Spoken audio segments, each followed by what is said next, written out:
Hola, seguimos. Les decía al final del video anterior, hablábamos de los 4 criterios que desarrolló la Corte Interamericana de Derechos Humanos en su jurisprudencia, entre ellos en Furlan, para puntualizar cuándo en un caso se da una de las excepciones del artículo 46 para agotar los recursos internos, que es el retardo injustificado.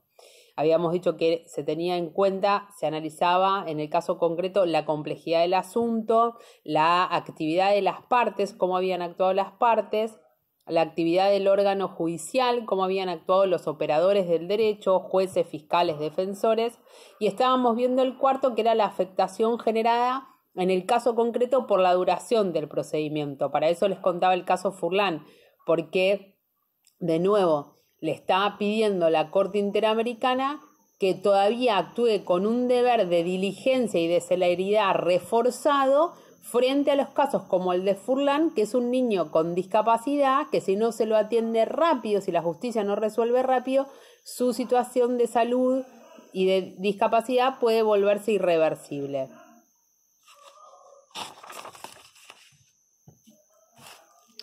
Bueno,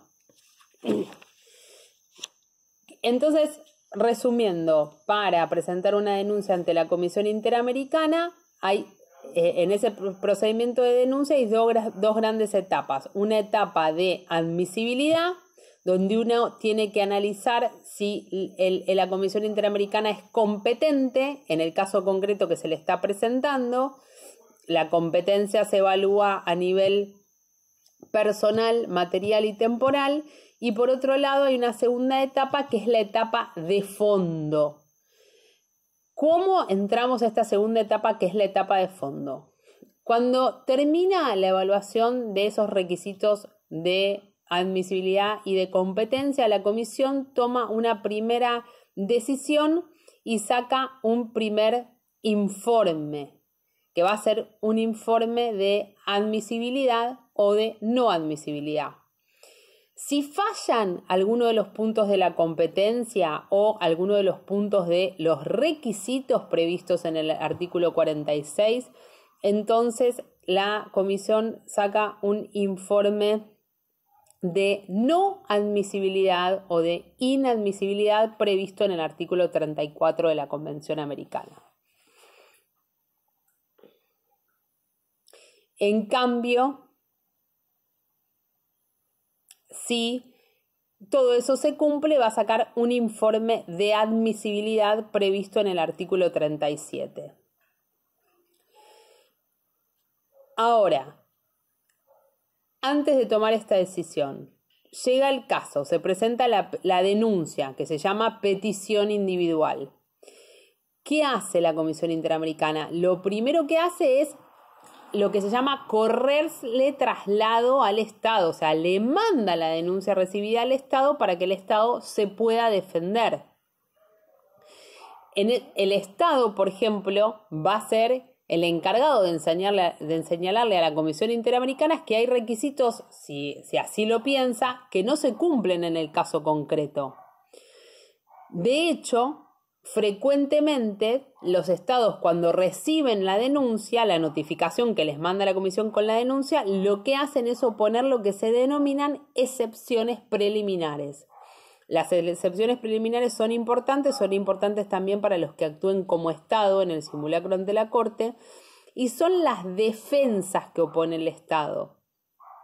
Dice ahí que no es competente, por ejemplo, porque se lo está denunciando por una violación a la Convención de Violencia contra la Mujer de Belén do Pará y que el Estado no ratificó esa convención, que los hechos transcurrieron antes de que lo notificaron, que en el caso no se agotaron los recursos internos para cada violación concreta, o sea que sí fueron a la justicia, pero no respecto de cada hecho denunciado como violado. Y así todas las defensas que el Estado se le ocurra o piensen que proceden en el caso concreto.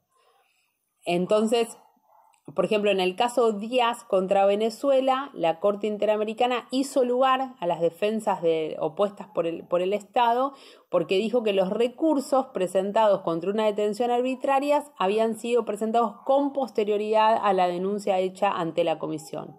O sea que no se habían agotado previamente los recursos internos. Por decir un caso, hay muchos casos. Entonces, el Estado se defiende y con esos elementos la comisión decide si el caso es admisible o no admisible. Si es admisible, si decide que es admisible, saca este informe de admisibilidad y entonces sí entramos a la segunda etapa o etapa de fondo. ¿Qué es lo que hace en la etapa de fondo? Primero le asigna un número de caso a la denuncia y por lo general, lo primero que se hace es invitar a las partes a lo que se denomina un proceso de solución amistosa, prevista en el artículo 37 de la Convención Americana. La Comisión desea que las partes puedan llegar a un arreglo, hacer una negociación y discutir de qué manera la víctima se sentiría reparada por el Estado y que el Estado adopte esas medidas que se decidan en esa negociación. Los denunciantes pueden aceptar o no y se puede llegar o no, se puede incluso muchas veces se inicia la negociación, pero no se llega a un acuerdo. Si hay acuerdo, termina el proceso y la comisión, si hay un acuerdo en la negociación, emite el informe del artículo 48, que es un informe de solución amistosa. No es menor, de hecho muchos casos en Argentina terminaron por un informe amistoso y se produjeron incluso reformas importantes. Por ejemplo, el caso de Latorre produjo una de las leyes pioneras en materia migratoria, que es la Ley de Migraciones Argentina, y eso se hizo a través de un acuerdo de solución amistosa. Un caso que se cerró así, con ese informe de solución amistosa del artículo. Bueno, si no hay acuerdo en la negociación, el caso continúa y ahí empiezan una serie de idas y vueltas que se llaman traslados. Cuando uno le manda al Estado, la comisión le manda al Estado o le manda a la comisión, ahí efectúa un traslado. Entonces empiezan traslados de una parte a la otra para presentar mayores pruebas, discusiones sobre algunos puntos, todo dirigido a que finalmente las partes, tanto la parte denunciante como el Estado, presenten lo que se llama sus observaciones finales o alegatos. Una vez que están esos alegatos, la comisión está, digamos, habilitada para dictar su decisión final sobre el caso. Esa decisión final se llama informe de fondo, está en el artículo 50 de la Comisión Interamericana de Derechos Humanos y ahí eso es tiene un formato bastante parecido a una sentencia. Ahí sí la comisión analiza en esta etapa de fondo y en este informe de fondo si el Estado violó o no un derecho reconocido en la Convención Americana o en otro tratado respecto al cual esté habilitada para analizar este tipo de violaciones. O sea, dice si sí violó el derecho a la libertad de expresión o no en el caso por qué, si en el caso de Walter Bulacio se violó el derecho a la integridad personal previsto en el artículo 5 de la Convención Americana o el derecho a la tutela judicial efectiva o a la protección judicial o al debido proceso previstos en los artículos 8 y 25 de la Convención Americana por la tardanza y cómo fue la actuación no diligente de la justicia en el caso concreto y así en múltiples se analizan las diferentes violaciones denunciadas. En todo el transcurso de la etapa de fondo, la Comisión Interamericana puede solicitarle a las partes información adicional, desarrollar una investigación in loco, o sea, en el territorio, ir al territorio a observar con ella misma lo que sucede, convocar audiencias, es muy común, hay periodos de sesiones que tiene la Comisión Interamericana en distintos momentos del año y ahí uno puede solicitar una audiencia de caso porque no es lo mismo como estar frente a frente y poder llevar a las víctimas y mostrar en vivo y en directo cómo fueron las violaciones que el procedimiento sea solo escrito. O sea que el mecanismo de audiencias es muy utilizado también. Entonces, en el informe del artículo 50, en el informe de fondo pueden pasar dos cosas. Que la comisión considere que no hubo violaciones a los derechos humanos, que haga el análisis, pero que diga que no se violó el derecho a la libertad de expresión, a la vida, a la integridad personal, el derecho de circulación y residencia, etcétera, que no se violó, y entonces termina el proceso, este proceso de peticiones individuales, o puede decidir que sí hubo violaciones a los derechos humanos. Si dice que sí, en ese mismo informe de fondo formula recomendaciones para que el Estado las cumpla. Son de diversa índole las recomendaciones que hace la comisión. Puede decirle que continúe diligentemente con una investigación penal, como en el caso Bulacio, o reabra una investigación, o que modifique una ley, que le dé una reparación económica a la víctima. En fin, de distinta naturaleza pueden ser esas recomendaciones. Y le da un plazo de 3 meses al Estado para que cumpla. Si el Estado cumple en el plazo de 3 meses, se soluciona el caso y termina el proceso. La particularidad es que ese informe del artículo 50 es reservado. O sea, que los únicos que saben que la comisión decidió que había violaciones a los derechos humanos son el propio Estado, obviamente, y la parte denunciante, pero nadie más sabe que hubo violaciones a los derechos humanos. En cambio, si el Estado no cumple en el plazo de 3 meses con las recomendaciones, puede solicitar una prórroga. Actualmente, según el reglamento, puede solicitar una prórroga para cumplir siempre y cuando haya demostrado voluntad de cumplimiento, o sea, esté en proceso de cumplimiento, y la comisión tiene la facultad de otorgarla o no, esa prórroga. Entonces, vuelvo, si no cumplen el plazo de 3 meses, hay 2 opciones. Una, la Comisión Interamericana o el Estado pueden decidir enviar el caso ante la Corte Interamericana. O, opción B, la Comisión Interamericana puede decidir no enviar el caso a la Corte Interamericana y ahí va a emitir un nuevo informe, que es el informe del artículo 51, que es público, donde todos los estados, toda la OEA se va a enterar que fue condenado y por qué fue condenado, va a reproducir sus recomendaciones y la comisión va a actuar como órgano de supervisión del cumplimiento de esas recomendaciones. El caso va a seguir abierto ante la comisión hasta que cumpla con esas medidas. En la actualidad, se le pregunta a las víctimas en general si quieren que su caso sea llevado ante la corte o no, y muchas veces tratan de cumplir con el deseo de la víctima si es que la comisión entiende que el caso puede prosperar en la Corte Interamericana, porque como decíamos, la Corte Interamericana, a diferencia de la comisión, sí es un tribunal y ahí se va a celebrar un juicio. Pero, de nuevo, la potestad de llevar el caso a la corte o no la tiene la persona, sino que la tiene la Comisión Interamericana de Derechos Humanos. El procedimiento ante la Corte Interamericana de Derechos Humanos es similar.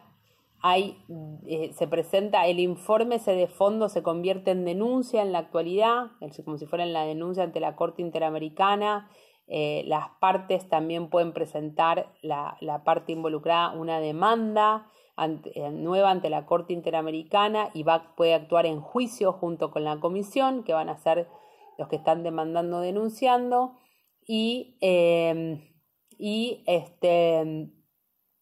ahí también se va a presentar, producir prueba, van a aparecer testigos en el caso, peritos especializados en determinadas materias. Por ejemplo, en los casos de comunidades indígenas hay peritos antropólogos o peritos en la materia del caso que se esté discutiendo. Muchas veces lo que se busca en la Corte Interamericana y en el sistema interamericano es, con un caso, poder representar un patrón que sucede en los países del continente americano. Por ejemplo, con el caso Bulacio, bueno, una de las cuestiones que se discutieron y hubo peritos en materias de seguridad ciudadana y derechos humanos, porque una cuestión importante era no solamente resolver lo que le pasó a Walter en sí, sino intentar que eso no se repita en el futuro y erradicar las racias. Entonces uno, les decía, busca mostrar patrones y revertirlos llevando estos casos al sistema interamericano. Después de todos esos peritos, testigos, presentación de pruebas, audiencias, la Corte finalmente va a emitir su sentencia y ahí va a evaluar en ese momento que se cumplan los requisitos primero de admisibilidad o no del caso, pero ahora ante la Corte, antes era ante la Comisión, que son los mismos en realidad, y que más que el procedimiento ya haya cumplido correctamente ante la Comisión. Y en segundo lugar va a evaluar cada violación a los derechos humanos en esa sentencia y después va a disponer las reparaciones del caso concreto. Las reparaciones se estuvieron viendo la vez pasada con Rodrigo, pero como vimos hay reparaciones de distinta índole. Una de las más importantes y que se ha desarrollado profusamente hasta el momento son las garantías de no repetición, que son todas esas garantías más estructurales pensadas para que las violaciones a los derechos humanos no vuelvan a repetirse. Si uno se preguntara ¿para qué sirve? ¿Cuál es la utilidad del sistema interamericano? Piensen que ahí se llega después de muchos años, después de haber transitado por la justicia todo un camino y tratado de obtener justicia y reparación. Después hay todo otro camino largo en la Comisión Interamericana hasta llegar a la Corte. Y bueno, la realidad es que el sistema interamericano tuvo una enorme influencia y una enorme potencia en el derecho continental americano, especialmente en la Argentina. Por ejemplo, en Argentina, por casos que llegaron al sistema, además de las racias, como les decía, se logró discutir y sancionar una ley que es pionera, súper protectoria en materia de derechos de los migrantes. Después, a través de otro caso, se eliminó la figura de desacato del Código Penal. Con el caso Kimmel que vieron la vez pasada, se pudieron derogar el delito de calumnias e injurias cuando se trate de información de interés público o estén involucrados funcionarios públicos, para que no pase lo que pasó con Kimmel, que era un periodista, y poder decir que un juez había actuado mal. Le hicieron un juicio de daños y perjuicios en su contra y termina con su sueldo embargado por muchos años para poder pagar ese juicio que el juez había considerado había sido una lesión en su honor.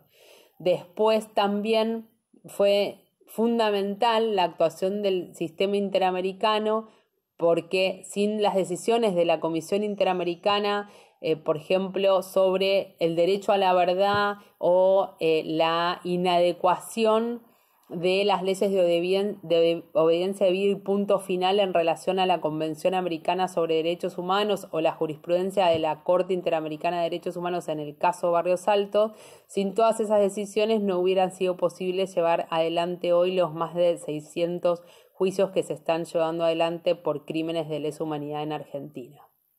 Como ejemplo, después a lo largo del curso seguiremos viendo muchas otras aristas de estos casos. Bueno, esto en cuanto a la clase del sistema de peticiones individuales. Recuerden que hay un caso que es obligatorio, de los primeros que se califican y van con nota para mantener la regularidad.